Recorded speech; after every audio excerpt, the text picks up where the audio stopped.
Welcome to another episode of A Pint with Seaniebee. This one from New York again. As you know, we have a sponsor in New York, and we're actually in the sponsor's premises, Houndstooth and Stitch Bars in 37th and 8th Avenue.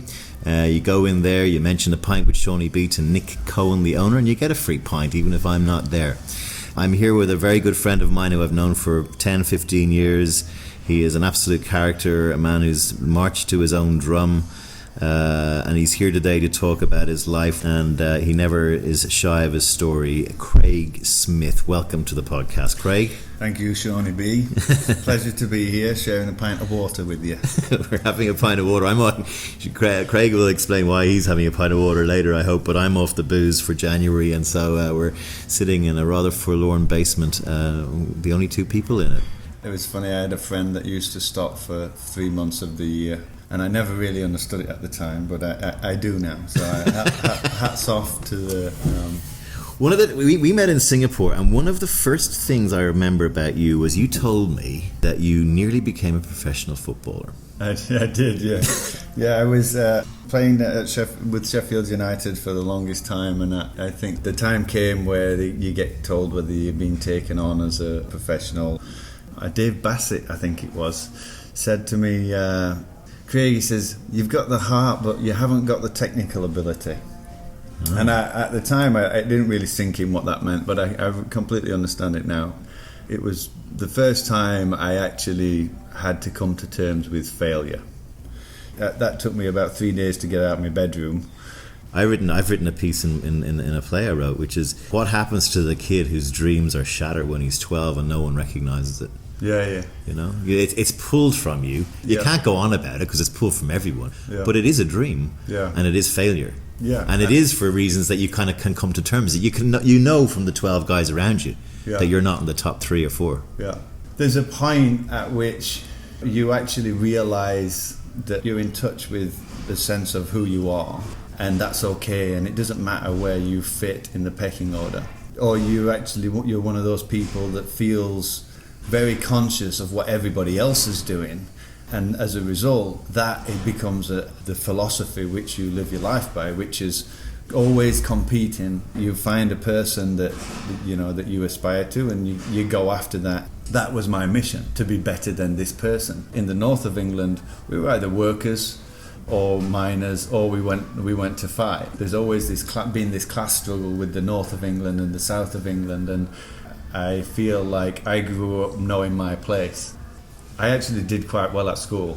Right. My dad got 6 O-levels, and he said, "I'll give you £10 for every one you get beyond me." So that wasn't very generous. It wasn't, no, because I got 7, so I got a tenner out of it. But the funny thing was that he wanted me to apply that and use it. So I went to study architecture. Did you finish a degree in architecture? No. I flunked, and I actually applied for the Marines. Wow, I never knew that. And at the same time as applying for the Marines, I applied for... Why did you apply for the Marines? What I got from sport was the camaraderie. I felt like there was a place that I fit in. And I anything physical, I excel at. Anything about leading a group, a team, like going into battle. Did you fight a lot when you were a kid? I think, yeah. I wasn't a fighter. I guess I was like a mother hen. And so you had a gang. I had I grew up. My dad was in hospital for I guess this is a big part of my life. My dad had contracted a strange disease, virus called Guillain-Barré syndrome. Haven't heard of it. At the time, I think there was only 17 people diagnosed with it. I didn't see my dad at home for maybe a year.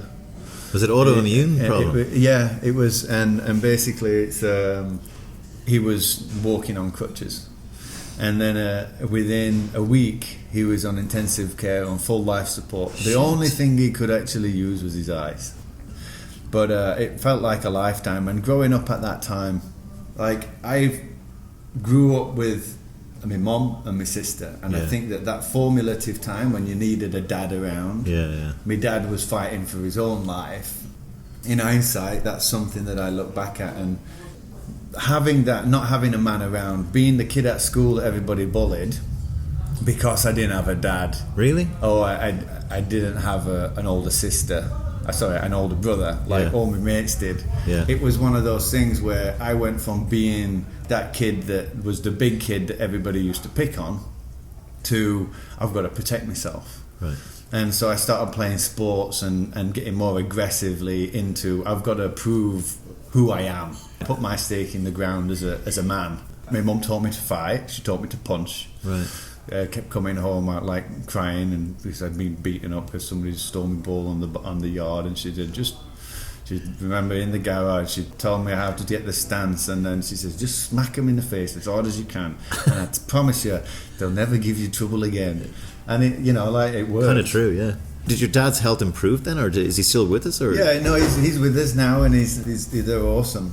You know, they're my inspiration. I look back to those times, and I believe I have said, if he ever listens to this, it would be an interesting experience to sit across from him, see his face.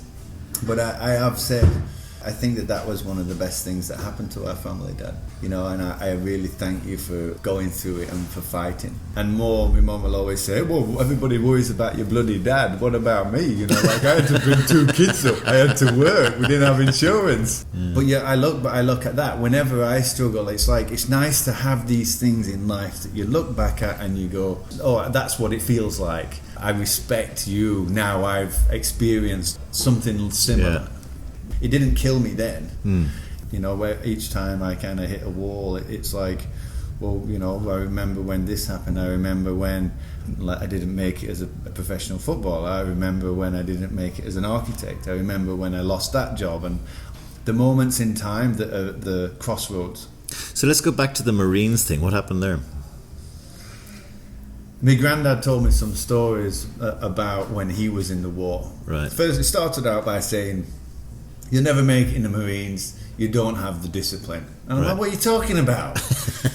And he went on to tell me some stories about the war, and I think one of the biggest things that I remembered was I questioned what was it about the Marines or the forces, or, you know, it was camaraderie, like teamsmanship, taking care of each other, but also travel, discovery. Yeah. Not dying on my own doorstep. I always used to say that, you know, I don't want to live and die on my own doorstep. And all my family, the people I knew, all did. That's will.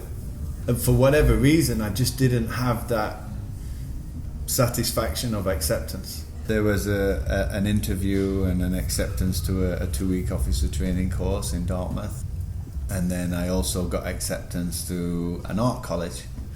And like after the conversation with Grandad, I was like, maybe I'll go to art school. Right. So I went to art school. That was really the time where I was starting to be exposed to people come travelling from different places to come and study. And I was like, okay, so here I am, born and bred in Sheffield. Now I'm studying in Sheffield, and I missed the opportunity to go somewhere and experience. And maybe if I'd done that, maybe I wouldn't have had that lust to go adventure, but instead I kind of stayed close. I also, like at that point when I wanted to do architecture, I remember the peer pressure, and I was very strong-willed, but I was easily persuaded. I was still the crowd pleaser at that time, and very much so. And I think that there are a lot of people that I kind of like respected older that were like, oh, you know, it's a longer course than medicine. And I think, you know, so what do you want to go do that for? It's like, you want to get a job, you know, like you're not going to have any money. There was a time where what was said was gospel. So what Grandad said or what Dad said, it's right. Before the internet. And I've had to transition from I know best to maybe I don't. To the only thing I am certain of is what's going on inside me. It's the fear that is implemented as a byproduct of the class system that does that. Different is not good. You know, you're supposed to fall in with the regiment. We've been taught to not accept people that are excelling in a specific area because they're not playing the game the way we've been taught the rules. Exactly. So how did you get into the ad game? What happened there? Well, I finished art school, Sheffield Polytechnic. Towards the end, I was always a big drinker. Always a big drinker. Same. at that point, that was my first introduction to drugs. Up until that time, I don't even think I'd smoked a joint, really. But then I started getting into whiz. Speed. What's whiz now? Speed. Right. and that was part of just fueling the drinking, sustaining the drinking, keeping going. Session. And then the, like magic mushrooms and things like that started to happen in the later years. And that was being introduced by these people coming in. And really my life became about smoking, drinking and art and doing stuff like and partying. Yeah. And so I started thinking, well, why don't I, instead of starting a career in England, what about traveling and starting a career somewhere else? So I got my portfolio, and I guess back then I knew that if I can't give myself an out, so one-way ticket, come back in a box. You're right. If you You're have absolutely to, right. And so we got a one-way ticket to Hong Kong. And at the time, I didn't even know whether it was a British colony. I thought it was Japan. Honestly, that's China, that's how aware and how travelled I was. I think I'd been to Blarney's and Ibiza up until then. I broke my nose playing football in Holland. Yeah. But I remember that, like landing and driving through Hong Kong, thinking, "What the fuck have I done?" I'm just shitting my pants completely. So it took about 2 months to pluck up the courage to start going to interviews, and from there on, I went to 36 interviews. It was just complete adventure. So where did you land? The last interview that I went to was with Andy Greenaway at Ogilvy and Maida. Andy took me on and gave me a job, and it was the most exciting thing, and I couldn't believe the salary, and it was just awesome. Well, he's a great guy, Andy, because he's got a wisdom and a calmness about him, and he's got great empathy. He understands how to handle different people, and he's a good gardener. Those of you who want to know who we're talking about can go back to episode 2 of A Pint with Seaniebee, where Andy Greenaway tells all these stories. But anyway, so what happened to you then? How long did you stay in Hong Kong for? 7 years.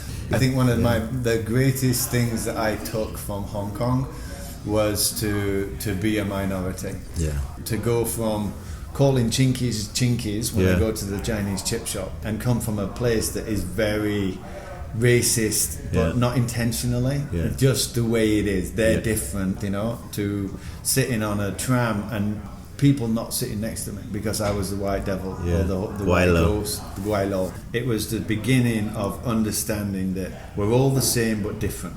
There were a huge number of mainly English wankers out there who treated the Chinese fucking but that's an expatriate lifestyle. They come from the giving end of a servile environment. I come from the receiving end of a servile environment. My mum's parents were servants. Yes. And grandfather worked down the pit. Interesting. That mindset of I'm a minority, this is what it must feel like to be black. Yeah. Did you go there as well? Oh yeah, without a doubt. Amazing. But I've now come to understand that it's never a novelty to be black. No. I didn't go through oppression. If this was day in, day out, and your parents weren't successful because they weren't accepted because of the colour of the skin. It's clear we're not trivialising. We're getting a very privileged insight into it. Yeah. But it's the expatriate motherfuckers that were on the giving end that created that problem for us, that made us unwanted or unwelcome. Yeah. And so I understand that. But I think that... And so did you go quite down into the underbelly of Hong Kong with... When I started that job, Andy Greenaway was he was really a great guide. He was that big brother, that father figure that helped me navigate through life. But then he left to go to Singapore, and I think at that point things started to go Pete Tong, Yeah. There was my first writer, I also have to give credit to a guy called Peter Bailey.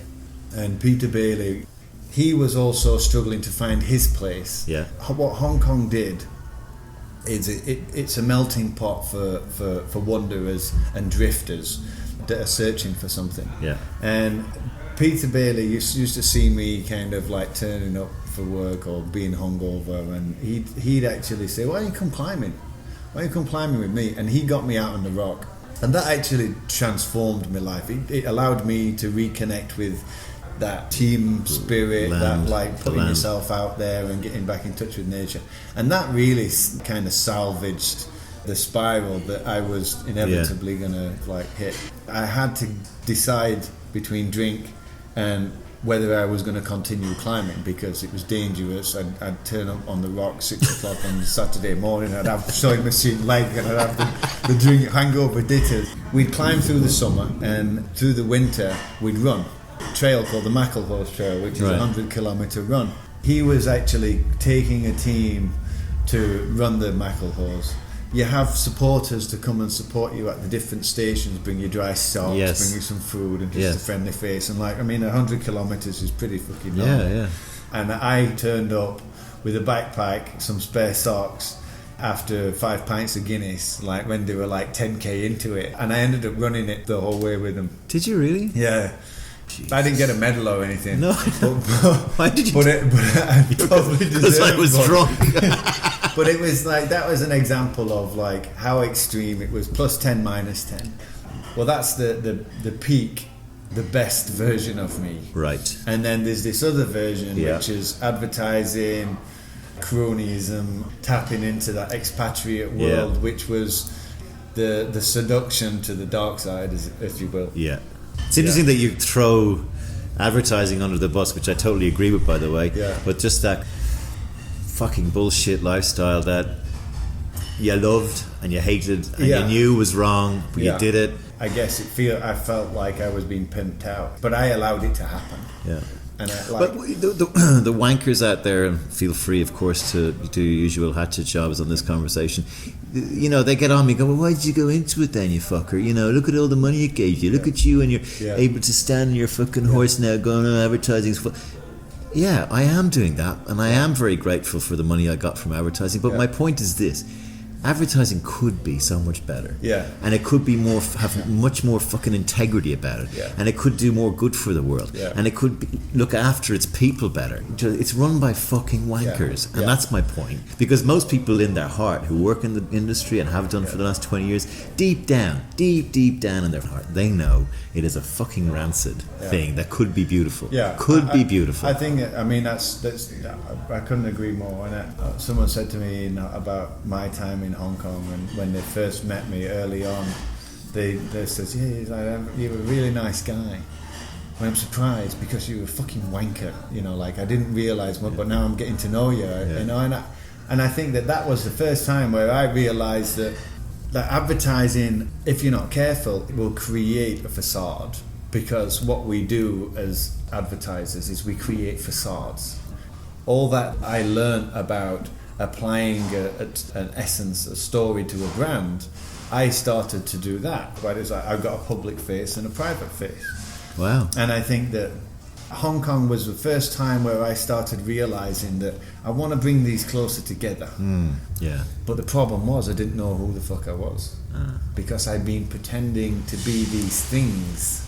So the next thing I needed to learn was, how do I get in touch with self and start projecting that back outwards, instead of keeping self inside and all the feelings and everything that goes with it, and just keep polishing this facade. What I learned in advertising, which is the essence of a story of a product, or how it's used, or what it's for, or the essence of the need of the consumer, and meeting that need, is the same story or the same way of discovering the essence of a person. You create the person, understand the person, and tell that story.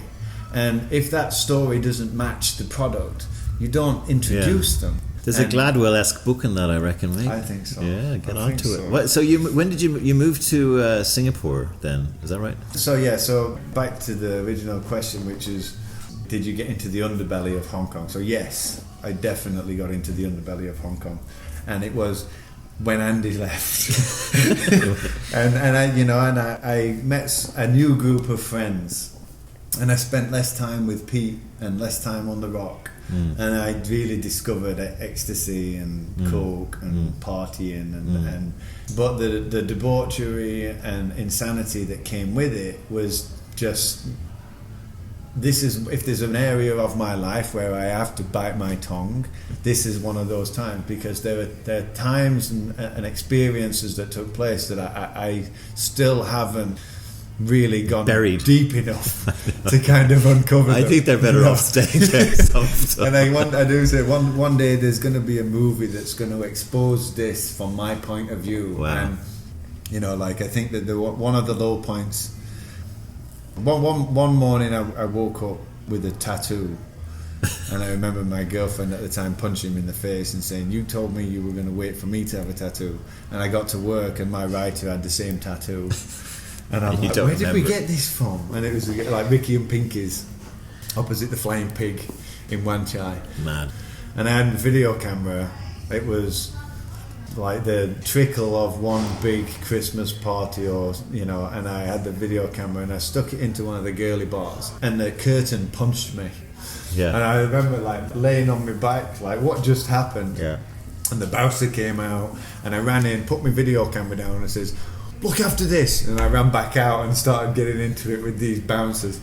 That's one of those moments where I just think about the trouble that you can get yourself into and how things can go really wrong. Really I'm the quickly. same. I mean, I think one of the things that was amazing to me was how easily a night kind of can go from just normal to mental, like in a taxi ride. If you don't know how to say no and you enjoy the adrenaline of the ride, there are people in my life that I love dearly. I'll always be there for them if they, but I think there was a time during my party days where I used to be terrified of bumping into him. Yeah. But when I bumped into him, it was awesome. Yeah. It was the idea of knowing where it's going to go. That moment before you decide to have that pint or have that line or whatever it is, and it's just the knowledge, the wisdom that you have. That's like, this is not necessarily a good idea, but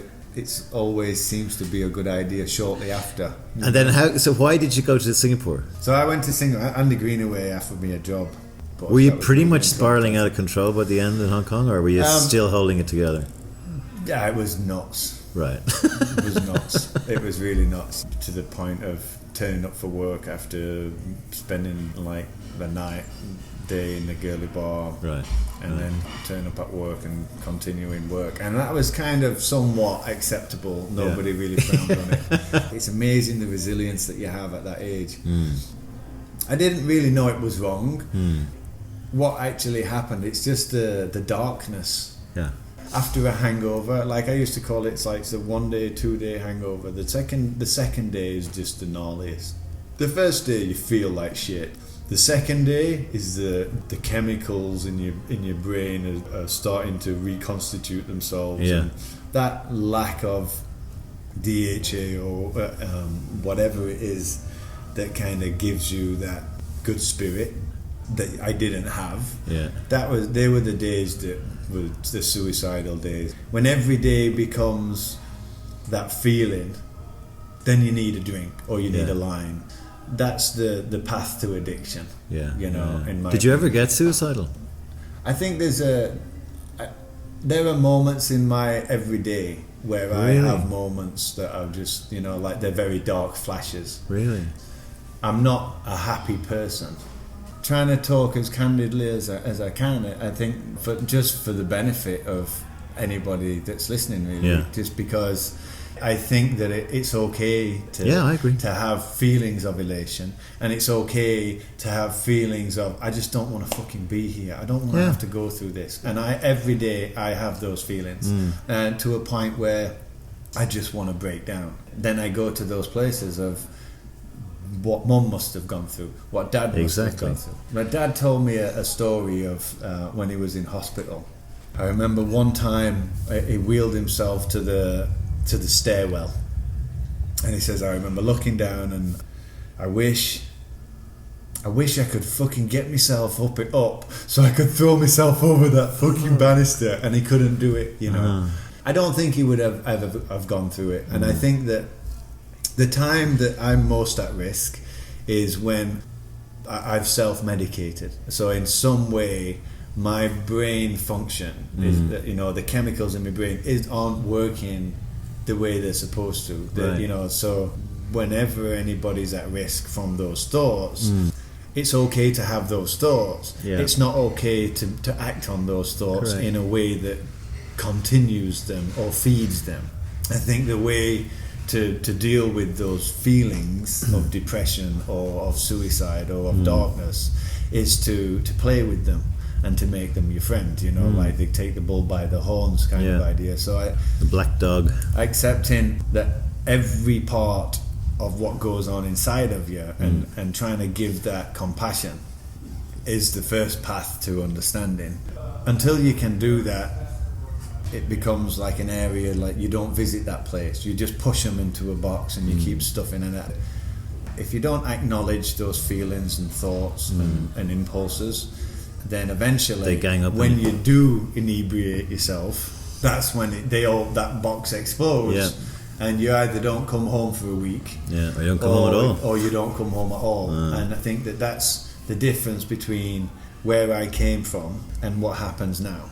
I come from a place where it's like, well, if there's a problem with drinking, then that stops drinking, don't that? As opposed to, It's you know, very like blunt. asking for help. Yeah. You know, And- like yeah, the and- idea of gonna rehab. Or That's anything. why Ireland is, has got such an alcohol problem, because it's just, I'll get over it, But that kind of approach, I mean, I did work on depression, creatively, and that is one of the things you're told just is the worst thing to say to someone who's depressed. You'll be all right. And that's a very Irish thing. It's a very you're fine, sure. Everyone goes through that. So I met you then in Singapore, and I had never met you, and I loved you when I met you, and you're just this really mad. You were mad, and I mean you were mad in mad ways. Like you had fucking drugs in Singapore, which is really mad thing to be doing. I'm not sure whether you should be saying that, but when you walk into a room, it was just, here's Craig. You were interested in people. You were interested in people's stories. It wasn't all about you. Like, so even some of the stuff you've done in the last 10 years, in my view, where you're much more considered in how you deal with people, I think, than you were back then. But you still had that. I mean, you want to know people's stories, where you were still looking for something. You were going, what's your deal? And I think that goes back to, I'm a chameleon. Yeah. Here's a new set of clothes. Yeah. Help me understand those clothes so I can try them on. It's interesting to have you say that to me, because a lot of that, my memories of those times, I always thought I was an obnoxious, egotistical prick, and I always thought that was the facade that I needed to put out there. Of course. But it's lovely to hear that, because it's like there's a lot. I did black out a lot. Yeah. I can't have regrets, because I've lived my life through experiences, and I haven't tried to repeat experiences. I've repeated drugs, but I've tried to use those drugs to take me to different experiences.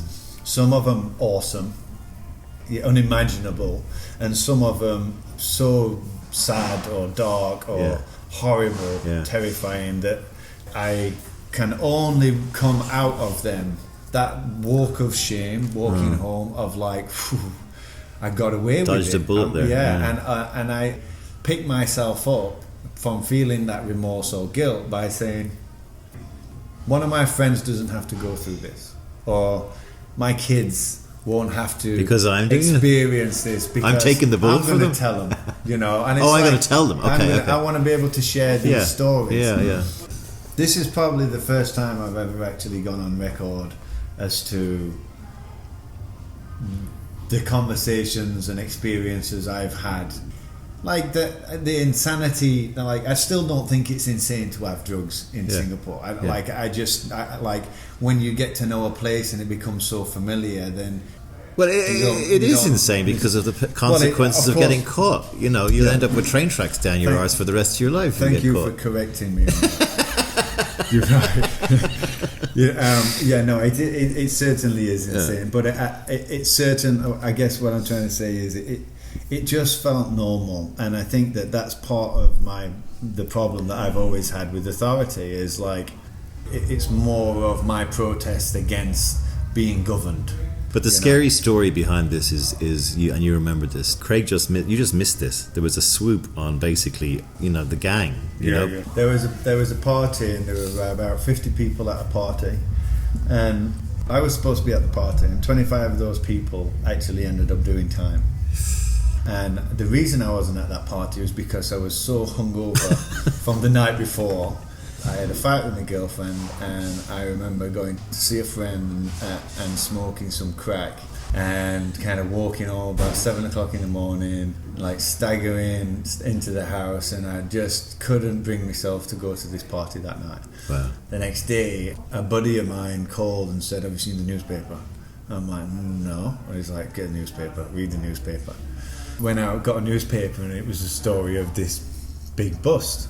One of those moments where I think that when these things happen in life, there's a reason that I wasn't ready. I didn't need to learn that lesson, Right. or there's a reason I've been spared that lesson. Yeah, maybe. But either way, I try and take it as I've got to try and do. You're implying everyone at the party was ready. No, I think we all have. I think it's fucking lessons. fluke that you weren't there. But Yeah, I mean, no. there were big hitters taking it. I want to go. Yeah, I want to get sort of the. I want to get to now. You moved to America. Why did you move to America? I was always terrified of the US, and I think having my entire career spent in Asia, there were big fish in a very small pond. That's right.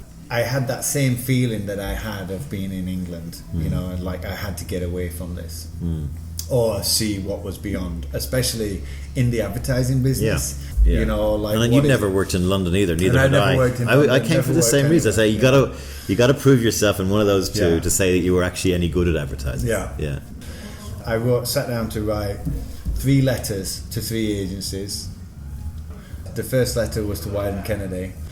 Set up a meeting to meet Dan Wyden. You know, he has his own story, and I think he's done amazing things. And so to go to a place where I wanted to be close to this man, I wanted to be able to learn better ways. But the way I landed in Wyden, in Portland. You seemed happy then.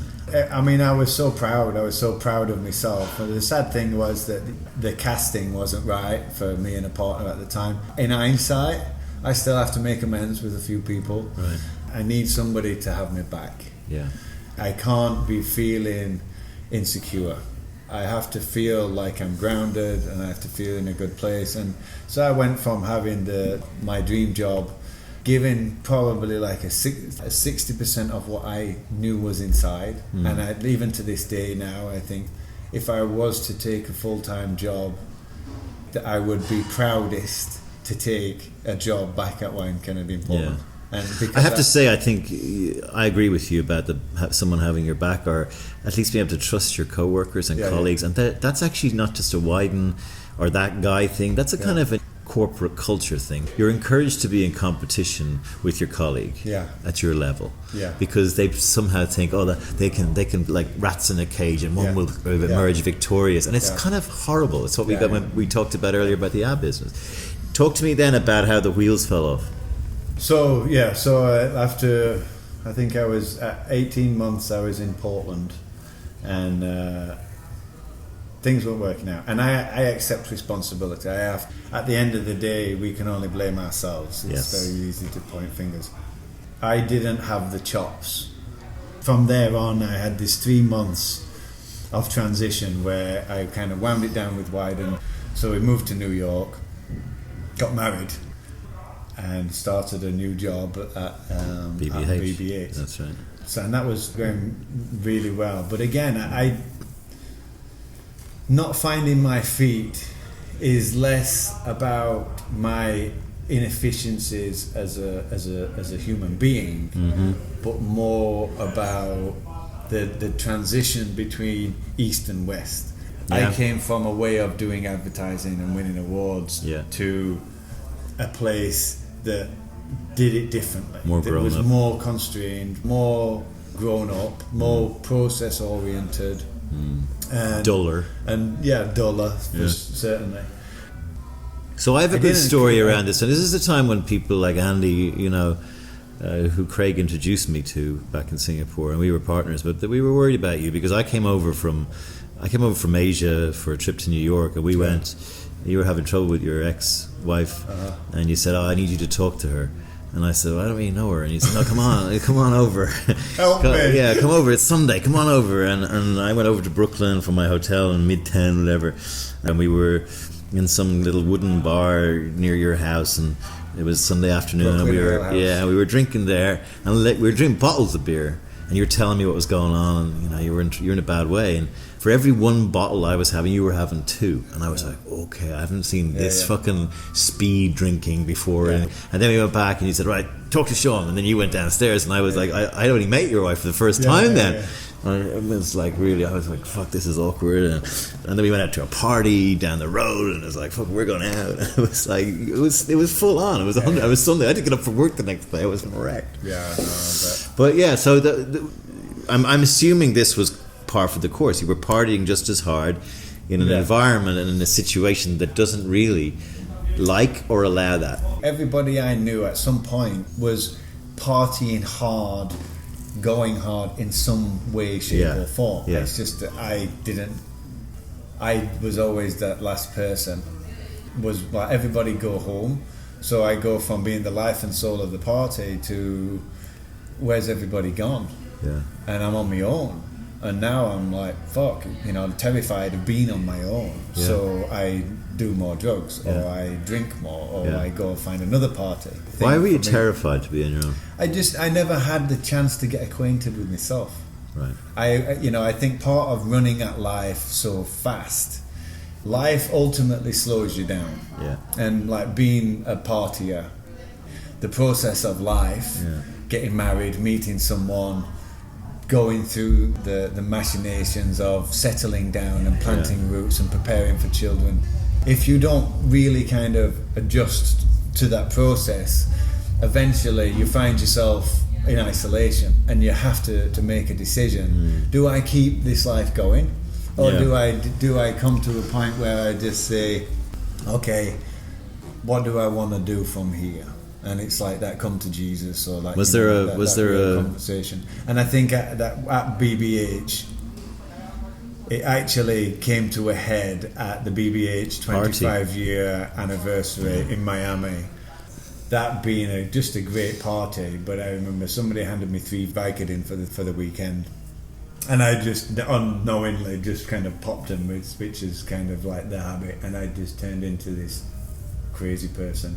And unfortunately, you know, the entire office global kind of community of BBH were present, and some of them noticed and some of them didn't, but I think there were certain instances that raised eyebrows.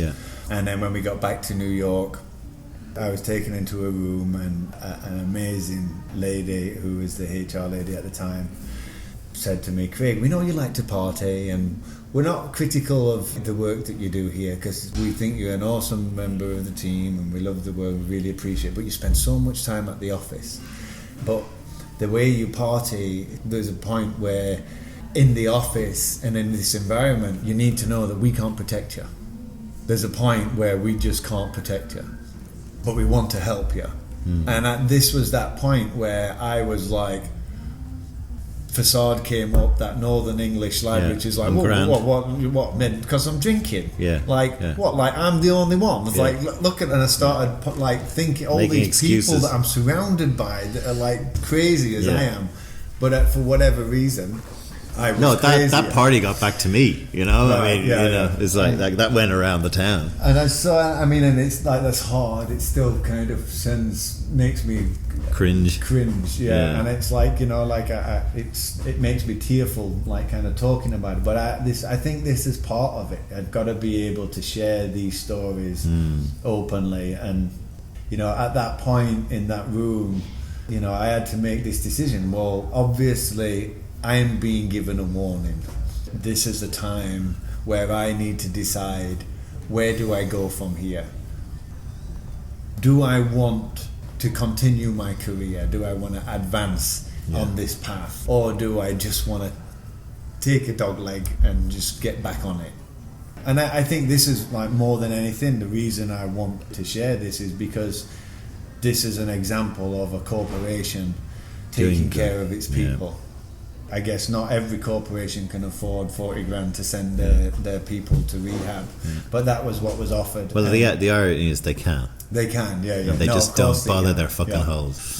But they did, and they did it right, and the management took care of me, and so the next day I was on a plane to Minnesota, to Hazelden, and I went and spent 6 weeks in Minnesota.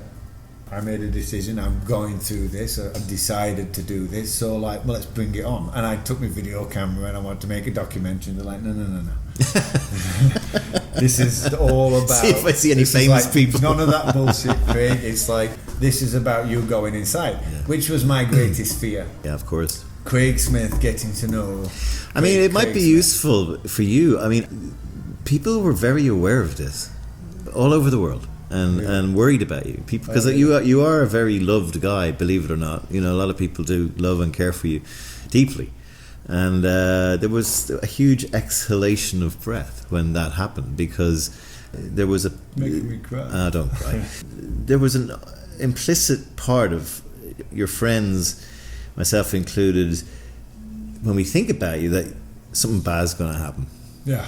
Something really bad's going to happen. Yeah. You know, and what I mean by that is, without putting too fine a point, that death is going to happen. And there was an exhalation of breath when that happened, and I think you. I knew that is people talk about needing to have a line in the sand, and I think that was it, and I think you charged at it the way you charge at things, and it was good that you did it that way. That's when you stand up and say, I'm an alcoholic. It took me a week to say that. Did it really? And it took me another week to say I'm an alcoholic and a drug addict. Wow. And it took me maybe like October 17, 2007 was when it began. To today, I am an addict. I'm just an addict. For me, it's a path to wholesomeness, right, as opposed to... Oh, you mean you're addicted to a path to wholesomeness? Yeah. Okay, you're trying to... It's like, it's whatever it is. Did you fall? Did you fall a few to. times? Did you go back on the booze or drugs? No, I think smoke pot, right? I smoke pot, and I have done that, and I think that's something that you have to practice. It was the last drug of my choice. I liked the uppers. I liked to be able to go fast. Yeah.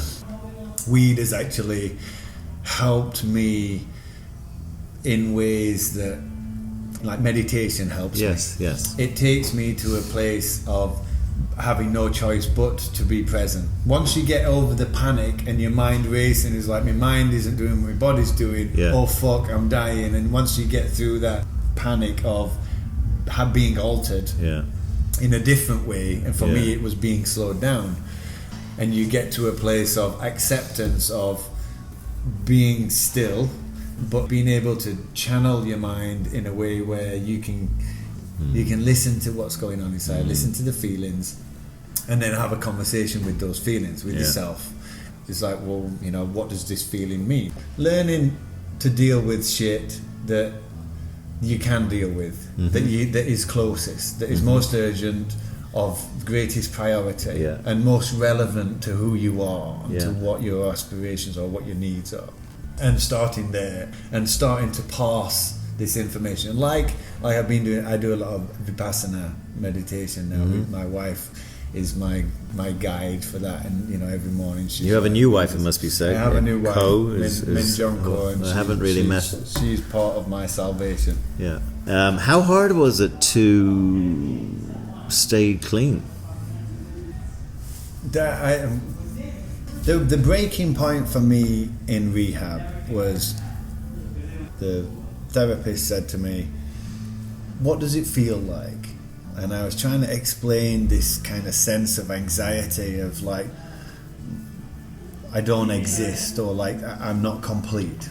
And she says, like, it's like a hole that you're trying to fill. And it's like that feeling when you're high, or you've done a line, and then you do another line, then you do another, and you start getting that, I need a drink, and then I need a cigarette. And it's just, you're constantly chasing just like this feeling that you don't want this feeling to come back. Yeah. And as soon as you start coming down, you start feeling this like sense of isolation and emptiness and lack of sense of worth. I remember telling her, and I just burst into tears, and I'm like, how do you know? And I think, like I've said a lot about understanding that we're all the same, but we're so different. Yeah. You know, and we're so different because of the way we've been taught. But we're all the same because we're kind of people chemically. We're similar, and we have the same structure and the same genetic makeup in many ways. And that mixture of things was that point where I started to understand the secret. And the secret was, it's like everybody has that emptiness. Everybody has like feelings of negativity, but not everybody makes that jump of that there's something that's not right, that's not working, and then dealing with that. It's like getting to know a person. It wasn't about the drink or the drugs. I'm an addict. I'm an addict to like green juices, to running, to rock climbing, to football, to friendship, and that's it. And it's like everybody that has an addictive personality is in danger of living life to the absolute fullest and having an amazing life, or breaking themselves. It's a shift of mindset from I am afflicted to I have a gift. Yeah. And all it was is just I needed somebody to put their arm around me and say, look, you know, there's a different way of running at this. Yeah. And BBH helped me on that path. Yeah. And Hazelden helped me understand where I was on that path. I have the knowledge of where these paths lead to now. I don't want to go back. And so, like, the decision is much greater than I want to drink. That's what leads to being what they call a dry drunk. A good way of saying it is like I decided that there's a new drug, and this new drug is getting to know me. The more I went inside of who I was, which was my fear, and as a result I was running away from I was just a runner. I had a feeling, I blocked it, I medicated, I ran away from the bad things. And I think rehab was the first time where I realised I could stand and face this, and all the other stuff that I was stressing about, nothing really mattered. So it was that programming that then I just applied to, like, when I came out. It wasn't like nothing's changed, you know, it's just that I found a different way of looking at this. Right. That programming that I'd been doing to justify all the bullshit that happened to me was actually, I learned to refine that tool or that process. When I have a feeling now, it's like, oh, it's a navigation. Instead of this is a feeling of anxiety, it's like, well, that feeling, it's not fear, it's either coming from guilt, jealousy, anger, frustration, insecurity. What is this on the scale of fear? How do I put a name to that? Yeah. And so learning to understand fears, I wasn't afraid. All that darkness was just lifted. And it wasn't the alcohol that put the darkness there. Right. It was myself, my own programming that kept the darkness there, and society has said it's drink and drugs that has created this, but actually it's just I just never had the tools to be the best version of me. So coming out, I started to realise that getting high on life, I guess it's real, and it's just like taking a drug. But and again, that's a framework which I think is very solid and it makes a lot of sense to me. The practical applications, I mean, you don't have to answer, but like, did you fall off the wagon a few times? Did you start drinking? So there was a time where I would have dinner parties, you know, like lots of dinner parties, and I'd have a drink, like by accident. I'd pick a glass up and I'd drink it and I'd spit it out. Right. And then it started happening, and I'd be like, okay, I'll spit some of it out. Yeah. But I never actually drank until last year. Oh. This is the first time I've actually had this conversation. But we don't have to keep it in if you want. No, the honesty. Yes, is why I needed to establish the honesty thing, because when you lose honesty, you lose the right to be yourself. The problem with addictions is shame. Yes. And the shame is created by not being honest. Yes.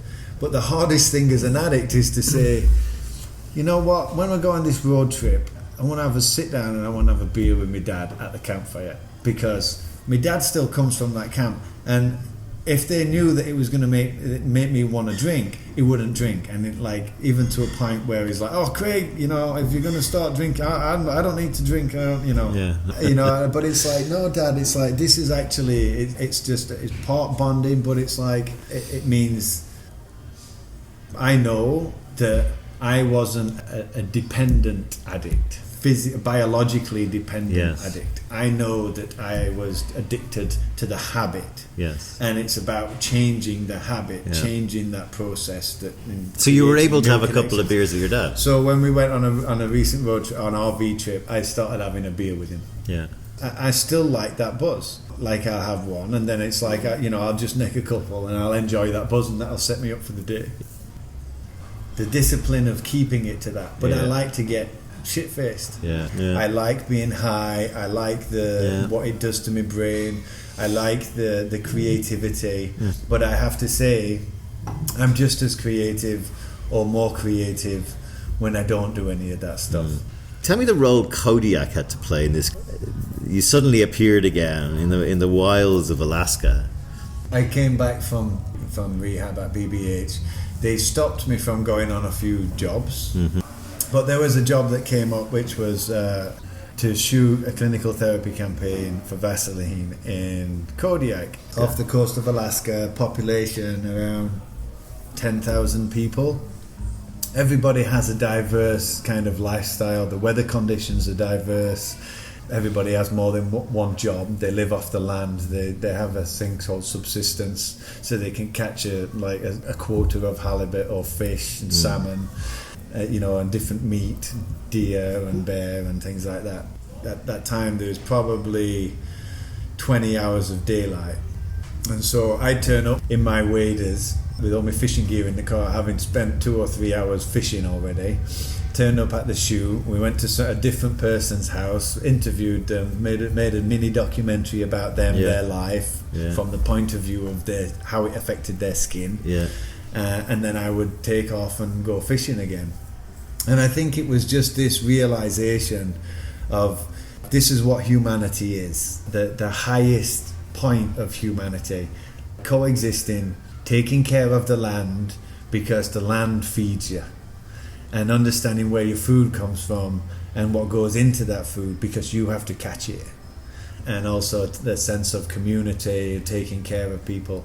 I think anybody that is in any kind of recovery, they'll say community is your saviour. You know, like I always say to my people that I talk to on a daily, weekly basis, that when they fall off the wagon and I know they're not answering the call, one message I always leave them is, it's not as bad as your mind is telling you it is. Yeah, I agree. Go totally. to bed, wake up in the morning, start again. And start again. It's okay. Somebody told me a great thing, which was the chasm of the past. Right, yeah. There's one step into the future and there's a chasm of the past. Oh, that's cool. It's a cool one, isn't it? Yeah.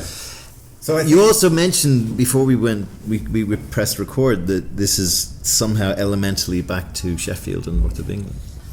So I think I come from a family, mum's side, of poachers and hunters and fishermen, and you know, Grandad was a massive nature buff, running and playing in the streams and making Tarzan swings and shooting sparrows with an air gun, and you know, like living with nature and seeing nature and having that as being a barometer against life. And part of what we're doing, like with Smith & Co., the company I've set up with my wife, one of the projects that we have is human nature.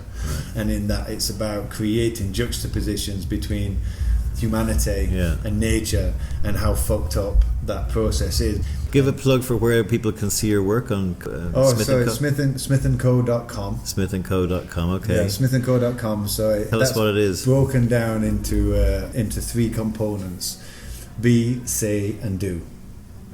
So what we are and who we are is be. So be yourself and share it. Be honest about it. And then say is the blog part, where we say and we share all the things that we're doing and the process. And do is the part where that's like the gallery where we show all our art. So Smith & Co. Smith is from Sheffield, England, from the west. and Ko is from Seoul, yin and Korea, yang. from the east, so there's a little bit of yin and yang there. And so really just trying to find a familiar place where we can fit. Yeah. Things like what we're doing today, Sean, is just collaborations with people you love, who are just trying to find a different path and who care about people and want to make a difference. By sharing our discoveries, that people will start to reciprocate that and doors will start to open. Easily the most candid guest I've had on this show, and also somebody who you can see, I hope, is sharing some quite difficult things with people in a hope to allow his experiences to be helpful to other people and to help change the world. I wish you all the best in your new venture, and it's great to see you again, mate. Yeah, likewise, buddy. Thank you, and thanks for listening. Anybody out there needs an ear, drop me a line on smithandco.com. Take care, bud. Cheers.